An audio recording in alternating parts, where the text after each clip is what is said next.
მოგესალმებით. მინდა ვისაუბრო არსებითი სახელის ბრუნვაზე. ინგლისურ ენაში არსებით სახელს აქვს ორი ბრუნვა: საერთო common case და კუთვნილებითი ბრუნვა possessive case. არსებითი სახელი არის კუთვნილებით ბრუნვაში, როცა დაისმის კითხვა ვისი, whose. კუთვნილებით ბრუნვას ვაწარმოებთ არსებითი სახელის მხოლობითი რიცხვის ფორმაზე აპოსტროფ-s-ის დართვით.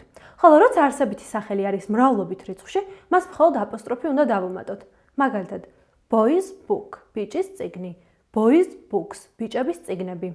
იმ არსებით სახელებს, რომლებიც მრავლობით რიცხვს აწარმოებენ ფუძისეული ხმოვნის შეცვლით, კუთვნილებითი ბრუნვის მხოლობით ფორმაშიც და მრავლობით ფორმაშიც ვუმატებთ აპოსტროფ-s. მაგალითად, women's lipstick, ქალის პომადა, women's lipsticks, ქალების პომადები.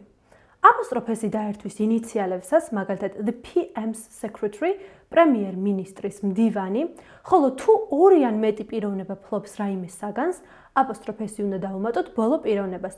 Nick and Anne's toys, ნიკას და ანას სათამაშოები. შედგენილი არსებითი სახელის შემთხვევაში კი აპოსტროფ-s-იც ბოლო არსებით სახელს დაერთვის, მაგალითად, my brother-in-law's car, ჩემი სიძის მანქანა. თუ საკუთარი სახელი ბოლოვდება s-ზე, მაშინ კუთვნილებით ბრუნვაში მას მხოლოდ აპოსტროფი დაერთვის. Burns cars. კუთვნილებითი ბრუნვა გამოიყენება სულიერი საგნების აღნიშნულ სახელებთან, მაგალითად, Tom's wife, ტომის ცოლი, the dog's leg, ძაღლის ფეხი. ასევე გამოიყენება ქვეყნებისა და ქალაქების აღნიშნულ სახელებთან. England's population, ინგლისის მოსახლეობა. გამოიყენება სხვადასხვა დროის გამომხატულ ფრაზებთან. A week's holiday, ერთკვირიანი შვებულება. გამოიყენება წლის დროთა, თვეებისა და დღეების სახელწოდებებთან. A spring's day, გაზაფხულის დღე. July's heat, ივლისის სიცხე. აპოსტროფ-s-ი ასევე გამოიყენება არსებით სახელებთან მზე, მთვარე და დედამიწა, მაგალითად, the sun's rays, მზის სხივები. ასევე გამოიყენება ფულისა და მანძილის აღნიშნულ არსებით სახელებთან $10 worth of ice cream, $10 ღირებულების ნაყინი.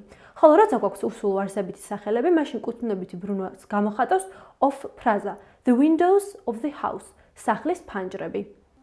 რაც შეეხება საერთო ბრუნვას, საერთო ბრუნვა გამოხატავს ყველაფერს, რასაც ვერ გამოხატავს კუთვნილებითი ბრუნვა. სულ ეს იყო რისი თქმაც მინდოდა არსებითი სახელის ბრუნვასთან დაკავშირებით, შემდეგ გაკვეთილში ვისაუბრებ ზედსართავ სახელზე.